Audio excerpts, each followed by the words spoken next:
l'ensemble des parlements du monde, toutes les chambres confondues, les femmes ne représentent qu'à peu près, en 2018, c'était 23,6% à peu près. C'est les données de 20, tu vois, c'est absolument rien du tout, ça ne représente rien. Quand on dit qu'éduquer une femme, c'est éduquer une nation.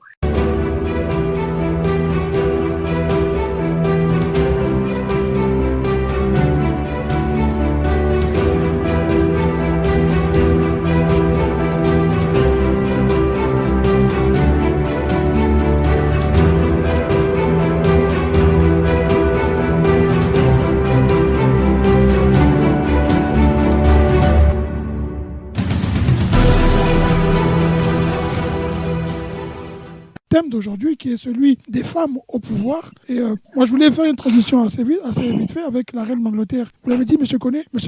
Ngaïno l'a dit, le respect de la règle, le respect des règles démocratiques élaborées par chaque État. Personne n'a imposé aux États africains, en tout cas, en ce qu'on sache, les constitutions qui ont été modifiées pour et par ceux qui sont au pouvoir. Aujourd'hui, vouloir encore les modifier en se plaignant de la démocratie ou de la règle européenne qui nous est imposée, c'est assez contradictoire. Mais cela dit, nous avons assisté au passage de témoins entre la reine d'Angleterre qui est décédée et son fils, le prince Charles, qui a pris le pouvoir. Là, la règle démocratique s'est appliquée et a été respectée. On a vu 2 jours avant le décès de la reine, la première ministre Liz Truss allait présenter sa lettre de créance, comme on dit en Angleterre, pour être, confirmé Premier ministre. Intronisé, oui. Confirmé Premier ministre. Et moi, j'ai une question à vous poser, mais je poserai la question d'abord à Madame Miaka. Vous êtes dans un débat où il y a moins inclus, on est 4 hommes. On a ce sentiment qu'en Afrique, quand on parle des femmes au pouvoir, que c'est un tabou et que les femmes ont leur place. Mais cette place a l'air d'être très, très, comme on dit à l'école, dans un coin. On les a mis dans un coin. Elles ont été mises dans un coin. J'ai regardé un peu le tableau des premiers ministres africaines et des présidents. Il y a 3 femmes aujourd'hui au pouvoir. Je crois qu'il y a une qui vient de perdre sa place au Sénégal. Il y a 3 femmes premiers ministres.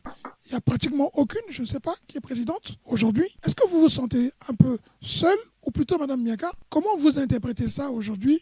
L'Angleterre, c'est pratiquement 4 premiers ministres, une reine d'Angleterre qui a régné 70 ans, respectée, appréciée, même critiquée par d'autres, beaucoup critiquée même d'ailleurs, mais elle a quand même pu tenir 70 ans et elle a gardé lui. Elle était la garante de l'unité nationale. Madame Angela Merkel a fait plus de 5 mandats, reconnue, respectée à son départ. Pourquoi l'Afrique tarde à accepter le rôle des femmes dans des postes régaliens? Très peu de femmes occupent des postes comme le ministre des Affaires étrangères, ministre des Finances, les postes clés aux affaires étrangères. Elles sont rares. Premier ministre, très rare. Présidente, je me répète, très rare.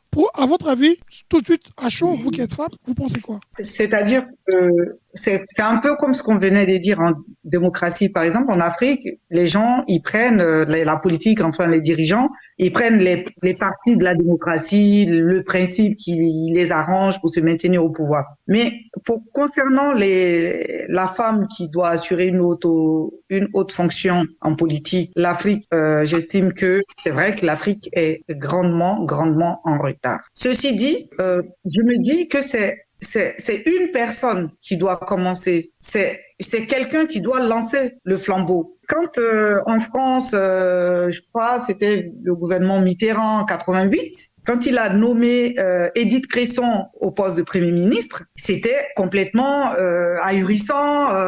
Les Français ont commencé à jaser un petit peu.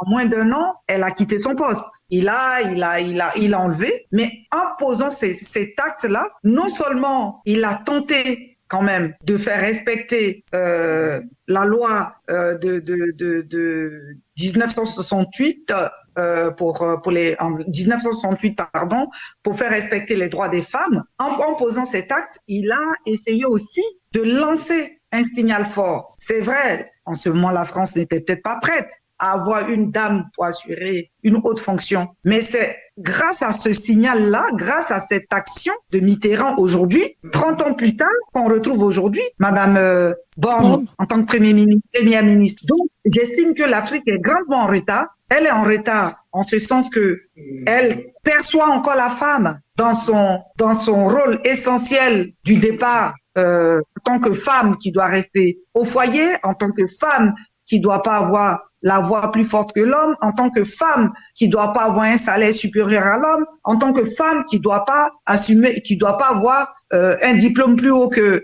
lui. Enfin, l'Afrique est grandement en retard. Aujourd'hui, au nom de ces actions, grâce à ces grandes démocraties, ces pays occidentaux, c'est vrai que ils luttent pour la parité, ils luttent pour pouvoir élever, pour montrer à la femme, oui, tu peux y arriver. Moi, je ne me sens plus, grâce justement à ces luttes-là, je me sens moins complexée de prendre la parole devant un homme. Nous autres, on a eu la chance, ce qui n'est pas le cas. On a eu la chance parce que d'abord, on est dans un pays développé. On a eu la chance parce que bon, on est d'une autre génération. Mais aujourd'hui, en Afrique, on a un grand pas à faire.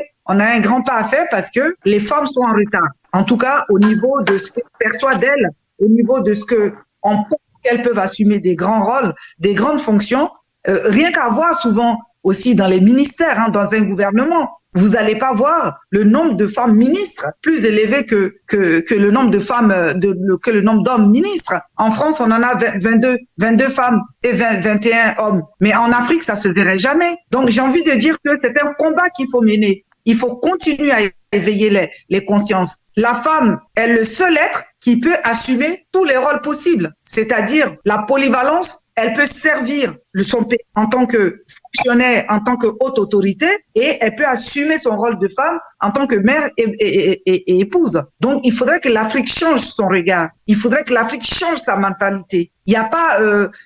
L'homme ne peut pas, en tant qu'être humain, lui seul, être détenteur du savoir ou des capacités. Donc, c'est vrai que l'Afrique a beaucoup de pas à faire.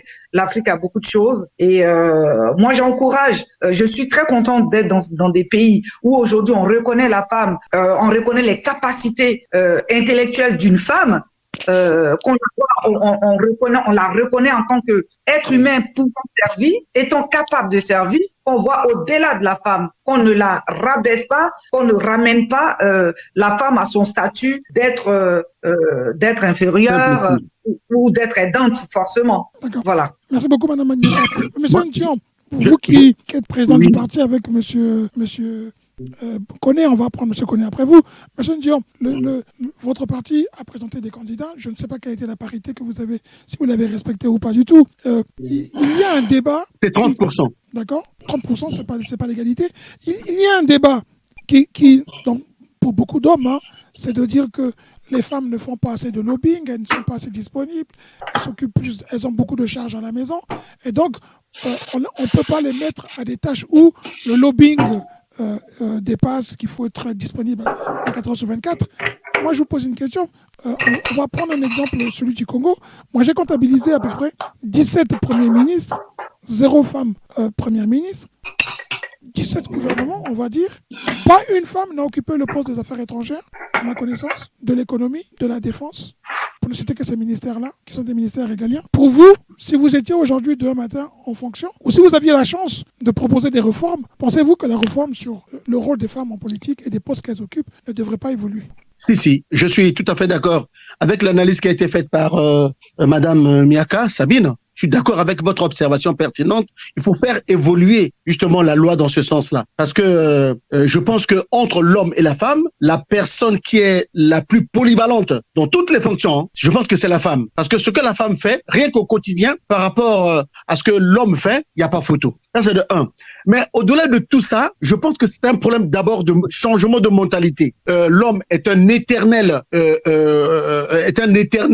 il fait toujours preuve de complexe de supériorité vis-à-vis de la femme. C'est un macho, par définition d'ailleurs. Même dans son ADN, c'est écrit comme ça. Il pense, même s'il n'a aucune raison, aucun argument, il pense qu'il est supérieur à la femme. Et comme tel, eh bien, la société s'est assujettie à ça. Si bien que depuis hier jusqu'à aujourd'hui, bien sûr, hier, on constatait qu'il y avait tel métier qui ne pouvait pas être fait par les femmes que par les hommes. Aujourd'hui, on constate que certaines femmes commencent aussi à pratiquer les mêmes métiers que les hommes faisaient hier. On a des femmes militaires, on a des femmes pilotes, on a des femmes conductrices de train, on a des femmes profs, on a des femmes médecins, voilà. Alors que hier, c'était des fonctions qui étaient réservées qu'aux hommes. Donc, il est normal maintenant que nous sommes convaincus qu'en fait, entre l'homme et la femme, ce sont deux êtres humains qui peuvent accéder à toutes toutes les compétences professionnelles, intellectuelles, etc., à tous les diplômes. D'ailleurs, moi, je suis prof, hein, et je vois que les filles sont même plus intelligentes que les garçons à l'université. Il y a une étude qui démontre qu'il y a plus de femmes, il y a plus de filles à l'université que de garçons. Hein. Voilà. Que ce soit au niveau BTS, au niveau licence, au niveau Master 1, moi, je m'arrête en Master 1, mais je constate que les filles sont beaucoup plus intelligentes que les garçons. Qu'à cela ne tienne, je vais dire ceci, effectivement, c'est un problème de combat. J'aime bien Madame Inès Ingani, notre ministre de la promotion de la femme, qui utilise une phrase très célèbre. Seule la lutte libère. Donc, il ne faut pas que les femmes s'asseyent comme ça et croient qu'ils vont tout gagner. Non. C'est un combat permanent. Et nous, les hommes, nous devons les y aider de telle sorte qu'ils puissent arriver à pouvoir gagner leur place dans le concert des nations. Au niveau de la constitution congolaise, et même au niveau du parti que travaille dont je fais partie, le pourcentage c'est de 30%. On dit qu'il faut que les femmes occupent 30% des postes de responsabilité. Et là, lors des dernières élections législatives, on a tout fait pour que les femmes puissent, on puisse présenter 30% de candidates femmes aux postes, aux élections législatives et locales. Là, actuellement, c'est là que je vais chuter. En France, nous attendons dans un mois, dans 2 mois, un remaniement. On appelle ça chez nous une restructuration du parti congolais du travail en France. Mais il y a déjà, les femmes sont déjà debout pour dire qu'attention, monsieur le président, il faut tenir compte de la loi, de la parité. Il faut pas qu'on s'arrête à 30%. Il faut qu'on aille plus. Moi, je suis pour que nous puissions aller même à 50-50, pourquoi pas. Mais allons-y doucement. Encore que, il faut que les femmes, comme l'a dit Madame Sabine, puissent faire preuve de compétence, hein. Parce que c'est parce que tu es une femme et qu'on veut que les femmes puissent évoluer et qu'on te donnera un poste de responsabilité. Il faut qu'il ait des compétences. Et là, aujourd'hui, nous savons que en Afrique, on a totalisé à peu près 5 femmes seulement ont été présidentes de la République. En Tanzanie, il y a eu Madame Samia Suluhu. En Éthiopie, il y a eu Madame Sal Work Zwende. En RC, il y a eu la dame, Madame Catherine Somba Ponza. En île Maurice, Madame Agnès. Et au Burundi, Madame Sylvie Kinengi. C'est peu. Et moi, je pense que... Il y a le Libéria. Ah, il y a le Libéria aussi. Très bien, Madame Sabine. Moi, je pense que c'est peu. L'Afrique a 54 pays. Je pense que si on peut arriver, ne fût-ce qu'à 25 chefs d'État, présidentes femmes, ça pourra faire avancer les choses. Mais c'est un combat qu'elles doivent mener. Et nous, devons les y accompagner. Alors déjà, leur donner des postes plus élevés que les hommes, comme les postes régaliens, ça sera déjà un bon signe d'avancée. Alors, monsieur... Bien sûr, il faut qu'elles le méritent aussi. Monsieur Ndion, vous avez été à l'école avec beaucoup de femmes compétentes, je crois savoir, et je pense qu'elles méritent amplement. Alors, monsieur Koné, vous qui êtes docteur en éducation, faut-il une éducation des hommes pour que les femmes ne soient pas toujours ministres des Affaires sociales, reléguées, ministres de l'Éducation nationale ou ministres tout simplement des Affaires de femmes et des hommes, les hommes s'en occupent? Oui, merci, monsieur Caïs. Je commence déjà par ce musicien que j'arrive pas à retrouver le nom, qui disait que éduquer une femme, c'est éduquer toute une nation. Donc, je pense que c'est important d'éduquer une femme, c'est important. Donc, c'est très important. Une femme, c'est elle qui tient la société. Donc, les femmes, déjà, ils ont 3 rôles spéciaux. Ils ont des rôles de travail, leurs tâches domestiques, plus les rôles de l'éducation des enfants. Donc, la société ne peut même pas exister sans les femmes. C'est important. C'est très important. Donc, c'est vrai que, comme l'a dit Madame Sabine, l'Afrique, on est beaucoup en retard par rapport à ça. Mais il y a des progrès qui sont toujours là. Donc, c'est toujours évident. Donc, ça peut pas se faire d'un coup, mais il y a des évolutions qui sont là. Par exemple, je rends cet hommage à ATT, paix à son âme, qui est le seul président de la République du Mali qui a pu nommer une femme, Madame Si. J'ai oublié son prénom, mais c'est parmi les premières femmes Premier ministre, effectivement, oui. Du Mali, exactement. C'est la seule femme Premier ministre qui a été nommée. Et quand on prend l'ensemble des parlements du monde, toutes les chambres confondues, les femmes ne représentent qu'à peu près, en 2018, c'était 23,6%. À peu près. C'est les données de 23.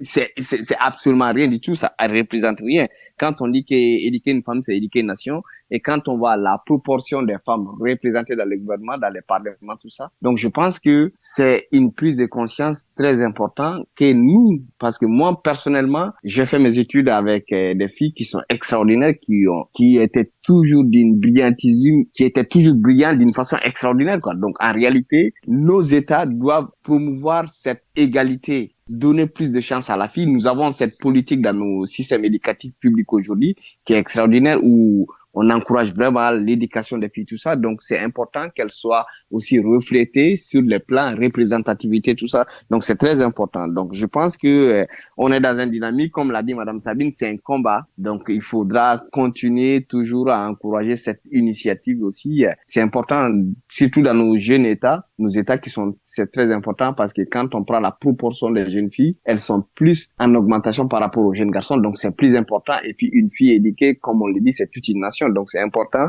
de continuer dans cette dynamique-là. Et puis, moi, je ne doute pas de la compétence et de la capacité des femmes. J'ai toujours été entouré par des femmes et dans tout ce que j'ai fait, dans tous les projets que j'ai montés, c'est des femmes qui étaient toujours là, qui me donnaient toujours des initiatives, qui me donnaient toujours des idées, tout ça. Donc, moi, en réalité, je pense que c'est chacun dans nos vies, on est dans ça en réalité, soit avec nos épouses, soit avec nos collaboratrices ou collaborateurs. Donc, je pense que c'est important de donner cette chance à la femme parce que quand on dit que la femme, c'est la nation. Et puis, dans la société africaine, les femmes sont respectées. Ils sont respectés, c'est très important parce que c'est elles qui tiennent la famille. Parce que l'homme, en tant que tel, le matin, quand on sort, on va à la recherche, l'homme va au boulot, tout ça. Mais en réalité, c'est la femme, malgré son travail, son côté professionnel, elle s'occupe de la famille. En même temps, elle s'occupe de tout ce qui est tâches ménagères. Mais en réalité, c'est eux qui font tout. Donc moi, je pense que parier sur une femme, c'est parier sur l'avenir. Et l'Afrique, je pense qu'on va continuer dans cette dynamique. En plus, dans nos sociétés, les femmes sont très respectées. Commencer par nos mamans, nos sœurs, nous avons cette culture de respect de la femme en nous. Donc c'est très important qu'elle soit reflétée dans nos représentations, qu'elle soit à l'Assemblée nationale, qu'elle soit dans les institutions, dans les ministères. Tout ça. En plus, une femme au boulot, c'est du sérieux au boulot. Voilà. Merci beaucoup, M. Kaïno. Merci. M. Kaïno, je ne vous ai pas entendu parce que les débats étaient tellement intéressants entre ceux qui sont venus avant vous. Vous êtes adjoint au maire dans une mairie. Comment ça se passe chez vous? Les femmes, elles représentent combien en quota, si vous savez? Et puis, vous êtes aussi d'origine congolaise comme tout le monde. Homme, vous êtes père de famille, je dirais comme tout le monde. Est-ce qu'on peut comme ça, facilement, comme nous faisons nous, les hommes, de dire que les femmes doivent prouver, c'est comme si elles devraient prouver plus que les hommes qu'elles sont compétentes, alors qu'on sait très bien que tout être humain a des compétences? Non, ils l'ont déjà prouvé, M. Caius. Les femmes sont comme les hommes, compétentes, intelligentes, tout ça là. Non, mais vous posez une question sur ce qui se passe ici. Vous savez qu'en France, il y a la parité qui est devenue obligatoire. Vous voyez, même dans le gouvernement de Macron, vous avez actuellement ce respect de la parité. Le président est un homme, aujourd'hui Premier ministre, la première ministre est une femme. Et dans les mairies, c'est pareil, que ce soit dans tout ce qui est fonction élective, on respecte la parité. Donc voilà, vous avez un maire, vous avez soit la deuxième, la première adjointe est une femme, ainsi de suite. Donc ici, ça pose plus de problèmes puisque ils ont été obligés d'instituer la parité. Mais par contre, en Afrique, oui, il faut savoir que depuis les années 2000, les choses sont en train de changer puisque Madame Ellen Johnson, qui était la présidente libérale, qui était la première femme présidente, elle a pris le pouvoir, je crois, en 2006, si je ne me trompe pas. Après, vous avez connu aussi Madame Joyce Banda, qui était la vice-présidente au Malawi et qui a joué aussi en 2000, je crois, c'était en 2012. Et actuellement, vous avez Madame Salwa, qui est présidente en Éthiopie, même si elle ne joue qu'un rôle honorifique, mais elle est quand même présidente. C'est déjà ça. Voilà, donc il y a une évolution qui est en train de se faire. Et vous savez d'ailleurs, aux Nations Unies, on avait réclamé que l'Afrique doit faire des efforts pour que aussi les femmes puissent accéder à ce poste, c'est-à-dire diriger les pays. Je crois que l'effort est en train de se faire. Mais vous savez, comme tout changement, c'est toujours lent. Et puis après, quand ça devient une habitude, on se posera plus des questions. Et il faut voir aussi que chez nous, d'abord, le pouvoir aujourd'hui n'est pas encore démocratique parce que pour arriver à ce que les femmes arrivent au pouvoir, il faut instituer les démocraties, qu'on laisse les alternances se faire selon les choix. Parce que quand vous regardez beaucoup d'États africains, surtout en Afrique centrale, la plupart d'entre eux sont venus soit par des coups d'État ou soit par des magouilles que nous connaissons. Et vous savez, les femmes ne se mettent pas souvent dans les magouilles. regardez par exemple au Libéria, vous avez en Éthiopie, vous avez au Malawi. Même Madame Samba, celle qui était Centrafrique, elle a assuré la transition, mais elle n'est pas venue par un coup d'État. Même au Gabon, la présidente qui a assuré l'intérim ne s'est pas assise sur la Constitution pour se maintenir au pouvoir. Voilà, donc je pense que si nous mettons en place les règles démocratiques, qu'on les respecte, on verra de plus en plus les femmes diriger nos États. Il faut qu'on s'éloigne de la logique de coup d'État ou de venir au pouvoir par la force. Et surtout aussi de changer les constitutions pour rester là à vitam aeternam, comme on a vu ce qui s'est passé en Côte d'Ivoire, ce qui se passe ailleurs. Regardez, au Sénégal aussi, on a tenté de forcer ça. Heureusement que le peuple sénégalais avait dit non, sinon on aurait aussi assisté au changement de la constitution. Donc, je pense que si dans les années à venir, ça va changer, parce que les pays, maintenant beaucoup de pays ne veulent plus, disons, écarter un peu la logique d'arriver au pouvoir par des coups d'État. Mais pour que cela se fasse, il faut vraiment que nous rentrons en véritable démocratie. Voilà. Oui, mais M. Gainou, quand vous dites ça, c'est que vous rejoignez un peu M. Dion, qui a dit que c'est pas parce qu'on est compétente, qu'on est femme, qu'on vous donnera la place. Toute personne, tout être humain sait que le pouvoir, ça ne se donne pas. Qu'on soit homme ou femme, il faut aller chercher le fauteuil. Hein. Oui, mais c'est un combat idéologique, M. Caius. Vous voyez, on n'arrive pas en politique comme ça. Non, mais même les femmes ou les hommes, ici en France, vous voyez, par exemple, les Noirs aujourd'hui, quand vous arrivez dans les mairies, vous avez quand même pas mal de Noirs qui sont adjoints maires, mais très peu encore maires, parce qu'il y a les problèmes politiques tous. Oui, très peu encore. Ben, les adjoints, il y en a quand même pas mal déjà. Oui. Donc, mais les premiers, les maires, pas trop. Non, je n'en connais qu'un seul aujourd'hui qui est maire dans une petite ville. Bon, mais c'est un combat, vous voyez, même on n'arrive pas, même nous ici, on essaie de s'imposer, on s'impose par les idées, et je crois qu'aujourd'hui, les démocraties chez nous, lorsque ce sont les idées qui vont dominer le combat, vous allez voir qu'il y a des femmes qui ont des idées qui sont fortes, qui vont combattre, qui vont se faire élire. Mais il faut qu'on arrive à laisser s'exprimer les gens librement et que le combat soit plutôt idéologique que par les armes ou par la force. Parce que M. Caius, il faut rajouter à ce que dit M. Gainou, je l'ai dit tantôt aussi, c'est vraiment un combat, un vrai combat, je vous dis, parce que regardez, là actuellement, on a vu hier, quand elle était ministre d'un poste régalien, comment vous l'appelez, Madame Christiane Taubira, ministre de la Justice, on a vu quelles étaient les critiques vis-à-vis d'elle. Pourtant, la compétence était là, les diplômes sont là. Donc, il faut faire évoluer les mentalités. Actuellement, vous le savez, M. Caius, nous avons un ministre de l'Éducation nationale qui est... C'est un Français, bien sûr, l'enseignement supérieur. Donc, il faut faire évoluer les mentalités des gens. Vous parlez de la France, c'est l'Éducation nationale, excusez-moi. C'est la France, c'est l'Éducation nationale. Oui, tout à fait. C'est pas un blanc-blanc, mais...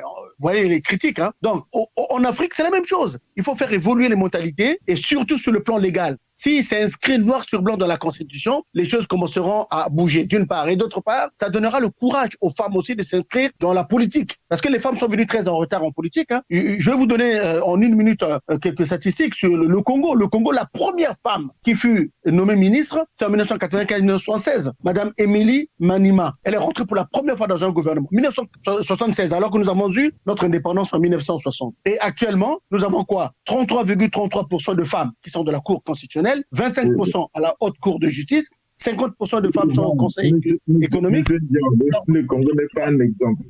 Non, mais l'exemple, il est bien à prendre, M. Gainou, parce que c'est celui du Congo. Écoutez, vous pouvez penser ce que vous voulez, M. Gainou, mais je vous dis que le Congo est un pays où les femmes aussi sont en train de lutter pour pouvoir obtenir, à acquérir et à être placées dans de grands postes de responsabilité. Le gouvernement actuel compte 36 personnes, c'est vrai, il y a 22,22% de femmes, il y a 8 femmes et 28 hommes. Des efforts sont en train d'être fournis pour que les femmes puissent occuper aussi des postes de responsabilité. Je vais chuter. Des postes régaliens, vous voulez dire? Le Parlement congolais. Des postes régaliens. Pardon? Des postes régaliens. Oui, des postes régaliens. Oui, des postes régaliens. Ensuite, nous avons le Parlement congolais, au niveau du Sénat. Puisque dans la Constitution congolaise, on demande à ce qu'on puisse avoir 30% de postes aux femmes. Et donc, au Sénat, nous avons 20% de femmes. Et à l'Assemblée nationale, il y a des efforts à fournir là-dessus, 11%. Donc, aucune de ces femmes, M. Ndian, quand vous citez tout ça, aucune femme n'est présidente de l'Assemblée ni du Sénat, n'est chef d'un parti politique, comme on le voit en Côte d'Ivoire. Hein. Simone Gbagbo a créé son parti politique. au Congo, on n'a pas de femmes qui créent de partis politiques ni de leaders de partis politiques. C'est une volonté individuelle. Hein. C'est une volonté individuelle, Madame Mounari est présidente d'un parti politique. Voilà, Madame Mounari, je veux seulement dire que les femmes doivent aussi prendre leurs responsabilités. C'est un combat. Vous pensez qu'elles ne prennent pas assez de risques, c'est ce que vous voulez dire? Elles ne prennent pas assez de risques. Voilà, tout à fait. Voilà. Non, mais... Parce que depuis très longtemps, les femmes ont considéré que... Madame Miaka, oui. Madame Miaka, vous êtes d'accord avec M. Dion qui dit que vous ne prenez pas assez de risques? On vous donne le tapis rouge tout de suite? Je ne suis pas tout à fait d'accord avec M. Dion parce que vous savez, nos traditions, nos coutumes en Afrique ont établi que la réussite d'une femme passe par le fait qu'elle est mariée et qu'elle a des enfants. On retrouve des pays qui, pendant très longtemps et encore aujourd'hui, qui misent moins sur la scolarisation de la femme parce que il n'y a pas de grosse nécessité à la scolariser. On retrouve des pays aujourd'hui où les enfants filles ne vont pas à l'école. Elles apprennent tout. Voilà. Donc, à partir de là, je ne peux pas dire que les femmes ne prennent pas assez d'engagement ou ne se propulsent pas. Mais il faut dire que on rencontre des difficultés énormes, parce qu'on a affaire à la société qui a établi qu'une femme ne doit pas sauter plus haut qu'un homme, même à compétence égale, intelligence égale. Donc, les femmes aujourd'hui, au contraire, je pense qu'on est dans un combat. L'Afrique doit continuer ce combat par éveiller.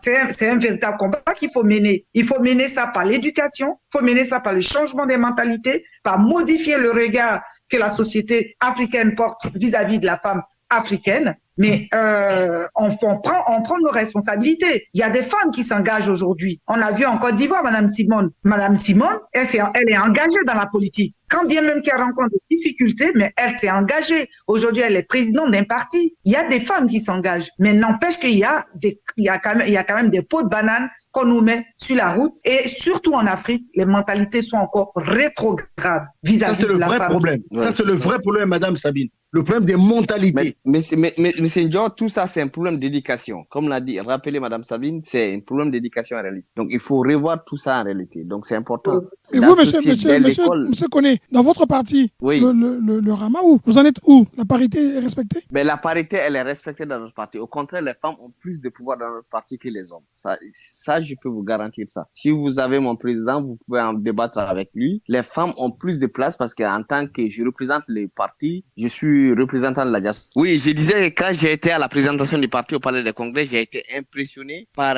cette mobilisation des femmes et ces femmes qui tiennent la tête du parti en réalité. Donc, ça m'a donné encore plus de force de croire à ces partis. Parce que c'était pour moi une première rencontre avec ces partis. Et quand je voyais les dynamiques, ceux qui tenaient les partis, c'était des jeunes filles, c'était des étudiantes qui ont fini les études, des cadres, tout ça. Donc, c'est important de croire aux femmes. C'est les femmes qui ont la solution en réalité. Même en tant qu'hommes, avec nos époux, comme on le dit, la nuit porte conseil. En réalité, c'est la femme qui conseille l'homme. Quelles qu'en soient les idées, on est toujours obligé. Donc, qu'on leur donne cette place aujourd'hui, qu'elle soit. C'est important d'initier ça dans nos systèmes éducatifs. Comme l'a rappelé Madame Sabine, je pense que c'est surtout dans l'éducation. Tout passe par l'éducation. Il faut vraiment définir dès l'école, dans les classes, dès la petite enfance, qu'on donne des responsabilités aux femmes, qu'on ait des femmes responsables des classes, tout ça. Donc, tout commence à partir de là, qu'on change cette stéréotype. En réalité, une femme peut faire autant que l'homme. Donc, il n'y a pas de raison que la femme ne peut pas mieux faire même que l'homme. Donc, c'est important, c'est une question d'éducation. Donc, je pense que ça va se progresser et ça se fera tout doucement. Donc, même les pays occidentaux, donc, quand on prend ces pays-là aussi, il y a toujours cette injustice vis-à-vis de la femme. Quand on prend sur le plan salarial, sur le plan même de l'évolution de la carrière de la femme dans une entreprise par rapport à un homme, c'est complètement différent. Donc, c'est des progrès. Donc, c'est des choses à revoir tout ça. Mais tout ça, c'est l'éducation et que, comme vous le dites, que la femme s'assume, ça ne veut pas dire qu'elle ne s'assume pas. Non, qu'elle aussi prenne des initiatives, qu'elle s'engage comme le font d'autres, comme l'a rappelé Madame Simone Gbagbo, elle est très engagée malgré ce qu'elle dit, malgré la séparation avec son mari. Donc, elle a tenu à monter son mouvement, à créer, à être dans le débat politique. Donc, il y a des leaders qui sont là, il faut les encourager. Donc, c'est les exemples qui sont là à suivre, quoi, en réalité. Moi, je crois beaucoup que je ne pourrais absolument rien faire sans les femmes parce que dans mes analyses quotidiennes, comme comme dans chacun de nous, on ne fait pas attention homme ou femme, donc on collabore avec des gens, donc peu importe ceux qui sont en face de nous, qu'elles soient hommes ou femmes, donc c'est surtout les dynamiques et la compétence qui est le plus important en réalité. Oui. Moi, je vais poser une question. Je sais pas, justement là, monsieur Caïs. Oui, monsieur Gaïno. Je voulais tout simplement dire, moi je ne suis pas vraiment un adepte de la parité. Moi je retiens au moins ce que monsieur Ndi a dit, il faut que les femmes s'engagent parce que on va pas aller les chercher dans leur maison, il faut qu'elles s'engagent parce que la parité qui a été imposée en Europe, vous voyez, souvent il y a des difficultés à faire la parité. Monsieur Gaïno, excusez-moi de vous interrompre. Vous êtes en train de ramener, excusez-moi, ce que vous dites ressemble beaucoup aux arguments que l'on donne sur les minorités, où l'on dit que les minorités doivent venir en politique, alors qu'ils sont présents, et on dit toujours qu'on les voit pas. Ils sont pas là, ils sont plus préoccupés par leur pays. Vous dites pareil pour les femmes, mais les femmes sont présentes, monsieur Gaïno. Non, monsieur Caïs, oui. C'est vrai, c'est pas faux ce qu'on dit que les minorités doivent venir. C'est pas faux. C'est à nous il faut vouloir, il faut s'engager. Mais les minorités sont présentes, monsieur Gaïno. Elles sont pas acceptées. Vous-même, vous êtes une minorité. Vous dites qu'il y a très peu de maires élus, alors que vous êtes présent. Monsieur Caïs, excusez-moi, monsieur Gaïno, je peux vous poser une question? Oui. Vous êtes un Africain. On va admettre que vous ne vivez pas en France, vous n'avez pas cette mentalité. On parle d'un Africain, purement africain, avec la mentalité du pays. Votre femme s'engage dans la politique, ou votre conjointe, la personne qui vit avec vous, elle a des réunions politiques à faire. Combien seront les hommes qui vont accepter que cette femme s'absente pour aller assister à cette réunion? C'est les mentalités qu'il faut changer. Ce n'est pas parce que les femmes ne sont pas motivées à le faire. Il faut changer le regard que vous portez sur la femme. Il faut changer les mentalités. C'est tout simplement ça. Nous, on est prêts. La femme, elle est polyvalente. Elle peut assumer son rôle de mère, elle peut assumer son rôle d'épouse et assumer des fonctions. Vous m'avez posé la question. Et quand une femme a une fonction, elle est plutôt plus intransigeante qu'un homme. Donc, il faut changer le regard, il faut changer les mentalités. La femme, elle est capable d'assumer. La femme doit et peut assumer dans la société africaine. C'est ça qu'il faut changer. C'est une bonne question que pose monsieur Gaïno. C'est une bonne question. Combien d'hommes accepteraient que leur femme rentre très tard la nuit ou le matin après une réunion politique? C'est une très bonne question. Justement, c'est une très bonne question et elle a raison de la développer, de dire que on doit changer les mentalités. Moi, je suis d'accord sur le changement de mentalité. C'est vrai que l'homme doit faire confiance. L'homme doit faire confiance à sa femme. L'homme doit aussi changer sa mentalité, son regard sur sa femme. Mais il faut aussi que les femmes africaines prennent aussi conscience de cela parce que il ne suffit pas seulement qu'on change le regard. Pourquoi l'homme n'a pas changé le regard? Parce que parfois les exemples que l'on vit font que les hommes aussi se méfient de laisser leurs femmes aller là-bas. Regardez, par exemple, le viol n'est pas sévèrement puni en Afrique et il faut qu'on commence aussi à punir le viol. Il faut qu'on commence à punir sévèrement l'harcèlement, tout ça là vis-à-vis des femmes. Donc c'est vrai qu'il y a toute une société à faire évoluer. Il y a aussi des lois à faire évoluer. Mais ce que je voulais dire, et là je suis d'accord avec elle, mais ce que je voulais dire aussi, c'est que ce n'est pas parce qu'on va obliger la parité, parce que moi je vous le dis, souvent les gens, même ici, quand il faut faire des listes, je vous jure qu'on a du mal à trouver des femmes pour qu'on accepte votre liste, parce qu'il faut, la loi vous demande la parité, mais on met des noms comme ça, parfois, tu es obligé de mettre le nom de ta fille, tu es obligé de mettre le nom d'aller voir un copain, négocier. C'est dangereux ce que vous dites, M. Gaïno, c'est dangereux, vous êtes en train de faire des magouilles. Mais non, c'est pas des magouilles, c'est négocier, non, mais parce que quand on... C'est pas... Non, alors, il ne faut pas condamner les dirigeants africains, M. Gaïno, hein. Non, c'est pas... Non. Là, ils sont obligés. Là, vous m'avez mal compris. D'accord, il faut être plus précis parce que ça a une tendance un peu non, j'ai dit aller voir, c'est-à-dire... Non, là, vous m'avez mal compris. J'ai dit, il faut démarcher pour trouver les gens, les femmes qui viennent se mettre sur votre liste. Il faut démarcher. On a plus facilement les hommes. Vous prenez maintenant n'importe qui pour remplir la liste. C'est un peu ce que vous dites. C'est pas n'importe qui, mais c'est quand même des gens qui viennent vous voir ou vous êtes obligé de démarcher pour compléter votre liste puisqu'on vous exige la parité. Tu t'imagines, par exemple, dans certaines villes, pour constituer une liste, par exemple, pour l'élection municipale, on vous demande, par exemple, 32 ou 33 personnes, 36. Mais sur les 36, vous avez donc 18 femmes, 18 hommes. Mais il faut les avoir, les femmes. Monsieur Gaïno, est-ce que vous êtes en train de dire aujourd'hui que vous, par exemple, déjà depuis votre mandat, il court jusqu'en quelle année? Vous êtes encore 2 ans de mandat qui vous reste? Ou 3 ans? On a encore 2 ans et demi qui restent. Est-ce que vous avez pensé déjà à préparer cette liste? Parce que je pense que les personnes, Madame Miaka, par exemple, peut vous trouver sûrement des femmes prêtes dans votre région.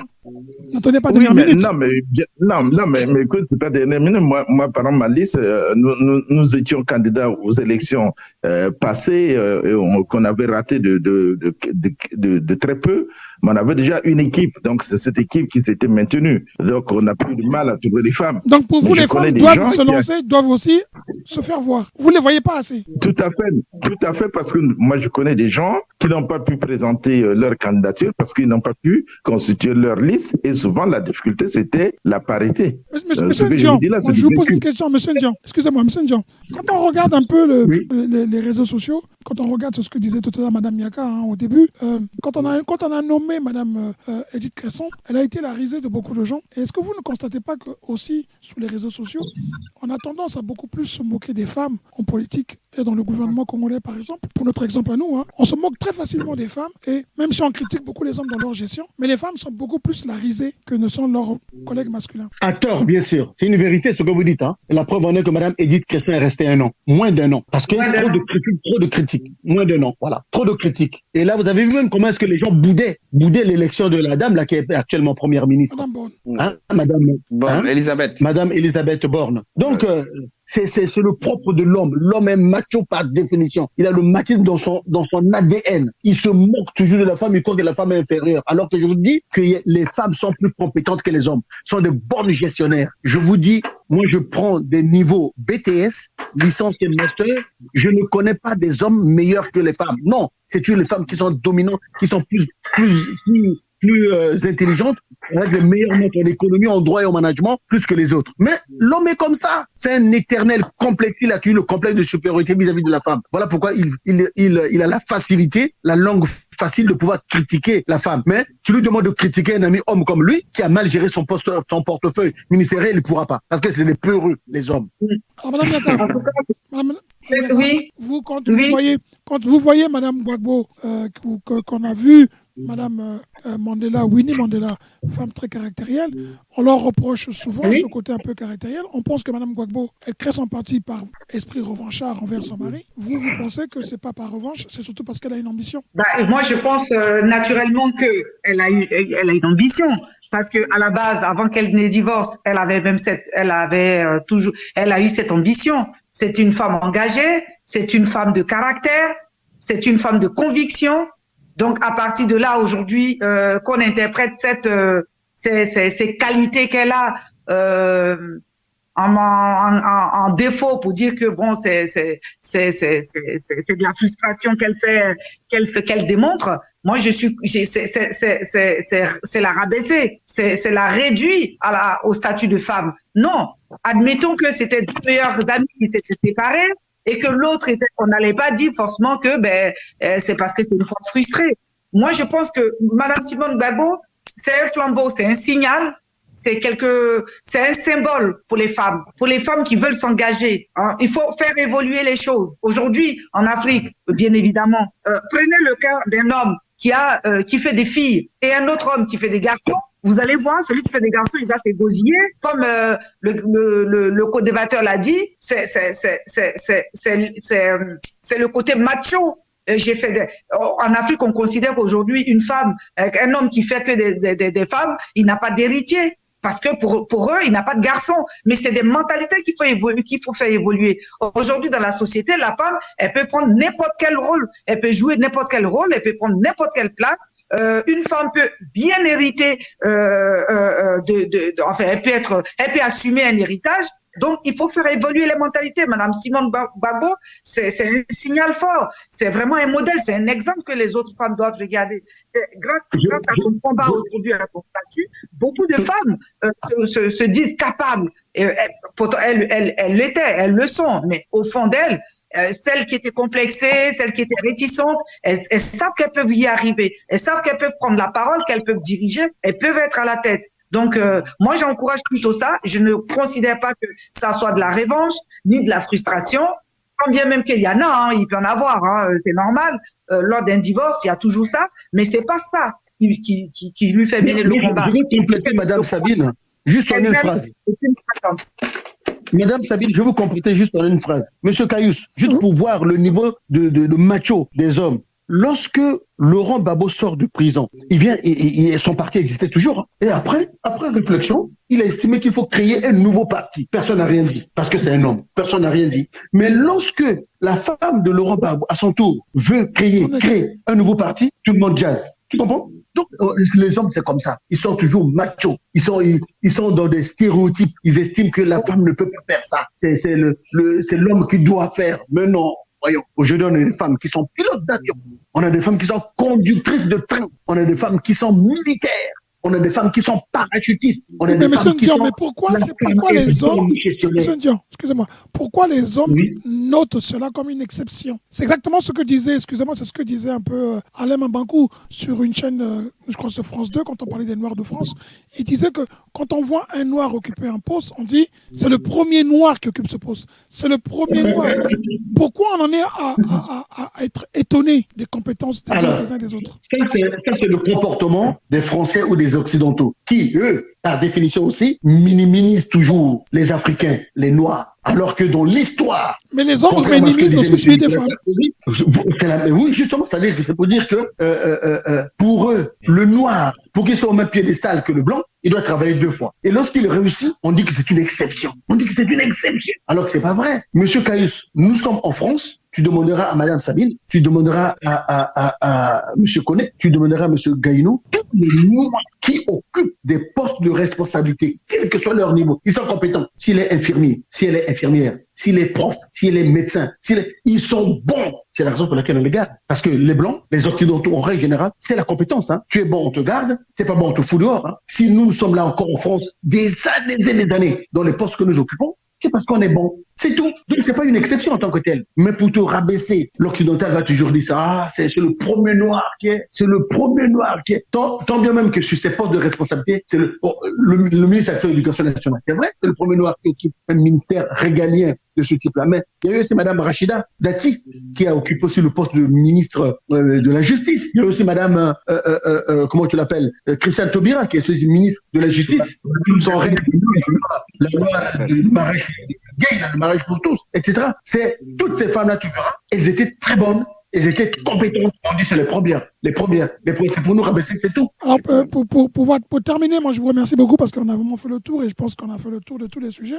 Pour terminer, je vous dirais que le prochain sujet, j'espère qu'on pourra le faire, ça sera le thème, ça sera nos enfants, les binationaux, quelle éducation nous leur donnons, comment se situent-ils les pauvres aujourd'hui. Avec l'affaire Patrice Evrard, vous avez vu la phrase que Evrard a sortie, qui était sortie hors de contexte, mais qui pose un problème qui est vrai. Quelle nation faut-il servir? Qui sont-ils? Que peuvent être nos enfants? Quelle éducation nous leur donnons? Et quelle culture doivent-ils avoir? Doivent-ils être fiers des origines de leurs parents? Ou doivent être tout simplement être fiers de ce qu'ils sont, c'est-à-dire des gens qui ont plusieurs cultures. Ça sera le thème prochain, notre débat avec, bien sûr, un commentaire sur l'actualité. Je vous remercie beaucoup, Madame Miaka. Je remercie Monsieur Koné et puis Monsieur Gaïno. Si vous avez chacun de vous 1 minute, je vous donne 1 minute chacun pour pouvoir dire ce que vous pensez que vous aurez pu vouloir dire ou tout simplement conclure. Je commencerai par Monsieur Ndian qui a terminé. Monsieur Ndian. Écoute, moi, je félicite son excellence, on n'a pas abordé là-dessus. Au Congo, il se passe actuellement les états généraux de l'enseignement, depuis l'école primaire, le secondaire, le collège, le lycée jusqu'à l'université. Donc, je félicite son excellence, le Premier ministre, d'avoir eu cette... Oui, je disais que je félicite l'initiative qui a été prise par son excellence, Monsieur Anatole Koliné Makosso, d'avoir organisé pour la première fois au Congo les états généraux de l'enseignement, depuis l'enseignement primaire, secondaire et supérieur, l'alphabétisation et la formation professionnelle. Donc, je demande à toute la diaspora, notamment même l'opposition, puisque c'est des Congolais, qui attendaient depuis une bonne dizaine d'années les assises, les états généraux de l'enseignement, d'être force de proposition. Voilà que l'occasion est donnée, c'est sur 2-3 mois. Donc, les gens peuvent écrire pour faire des propositions au gouvernement d'Anatole Koliné Makosso pour que nous puissions adopter des bonnes résolutions qui feront avancer le système éducatif congolais. Moi, je voudrais quand même vous dire, monsieur Ndian, la diaspora est une force de proposition quand elle est consultée. Monsieur Gaïno. Oui, moi, je vais tout simplement demander aux dirigeants de la CEMAC de penser à ce qui vient de se passer et de reformer leurs lois, et surtout aussi à l'opposition ou à la classe politique congolaise congolaise de ne pas fermer les yeux sur tout ce qui se passe dans ce pays parce que ça n'honore pas notre pays. Je pense que nous sommes tous concernés par ce qui se passe et ça nous ridiculise ce genre de comportement-là. Nous pensons qu'une enquête, que ce serait quand même logique que la classe politique congolaise engage une enquête pour savoir d'où venaient ces fonds et à quelle destination et pour quel but. Parce que c'est quand même quelque chose de très gênant. Quand vous suivez, moi pour la première fois, je vois ça apparaît sur les journaux privés. Moi, j'ai lu ça, moi, avant que je vois ça dans les réseaux sociaux. C'est sur mon portable que j'ai vu ça, que j'ai lu à mon PC. Alors, vous voyez, donc, c'est quelque chose de très important et je souhaite que les autorités en prennent conscience et qu'ils aillent jusqu'au bout pour nous apporter la lumière sur ce qui s'est passé dans ce transfert d'argent de façon franchement archaïque et puis honteuse. Voilà. Monsieur Koné. Oui, merci, Monsieur Kaïs. Merci à l'ensemble de nos auditeurs et auditrices qui écoutent la radio Bakambi. C'est un plaisir pour moi d'être là ce soir et puis d'aborder l'ensemble de ces sujets, Côte d'Ivoire, Mali, l'attention, d'aborder la question de la prime de la rentrée scolaire pour les familles gabonaises, d'aborder aussi le cas de Macky Sall par rapport à la nomination de son président de l'Assemblée nationale et aussi d'aborder, surtout le plus important, les femmes qui étaient le cœur du débat ce soir. Je pense que en faisant référence à la reine d'Angleterre, donc c'est très important. C'est qu'on a fait ce soir, donc je suis très ravi de participer à ce débat et de donner mon opinion sur ces différentes questions et ces différentes problématiques posées. En réalité, donc c'est toujours important que nous nous rassemblions, que nous essayons d'adapter les choses à nos propres réalités, d'avancer les choses. Je pense que nous avons la capacité d'avancer les choses par nos analyses, par nos propositions et puis par nos débats d'idées. Tout ça, c'est important. Donc, je suis très ravi d'être là ce soir et j'espère continuellement être là avec vous, partager ensemble les différentes problématiques, sur les questions de l'actualité. Merci à vous et merci à l'ensemble des auditeurs de Bakambi TV. Madame Niaka, vous pouvez clôturer. Oui, Monsieur Kaïs. En tout cas, je remercie tous nos chers auditeurs et auditrices. Je remercie également mes débatteurs. Le débat, il a été riche pour moi. Je suis une Africaine fière de l'être et j'en souhaite autant pour nos dirigeants africains d'être fiers, de porter, d'être à la tête de nos pays en agissant dans le respect des lois, au fait qu'ils ont fait la justice. J'encourage aussi l'initiative du président gabonais, qui est un signal pour moi qui est lancé aux autres pays africains. Ceci dit, en tant que femme dans la politique, j'estime que la femme a largement sa place. Si elle a des compétences, elle a sa place. La femme, elle est source de intransigeance, de volontariat, de force de proposition. Vraiment, la femme, on doit faire évoluer le regard qu'on porte sur la femme. Les États africains doivent faire évoluer par la mentalité qu'ils ont vis-à-vis de la femme, par l'éducation, par le regard et par le jugement. Ils doivent aussi faire respecter la parité eux-mêmes qui sont déjà à la tête pour donner l'exemple à ceux qui éduquent pour que ceux-là puissent prendre le flambeau. Et je remercie vraiment Monsieur Kaïs, je vous remercie d'avoir permis à ce que ce débat-là ait eu lieu. En tout cas, je dis bonne soirée à tout le monde et merci et à bientôt. Merci beaucoup. À bientôt. Nous retrouvons la semaine prochaine pour notre débat et ainsi que pour le thème pour les binationaux, nos enfants, leur culture, leur identité, peut-être plus que l'identité, mais la culture, leur positionnement. Passez une très bonne soirée et à la semaine prochaine. Au revoir. Salut. Au revoir. Au revoir, merci. Au revoir. Au revoir.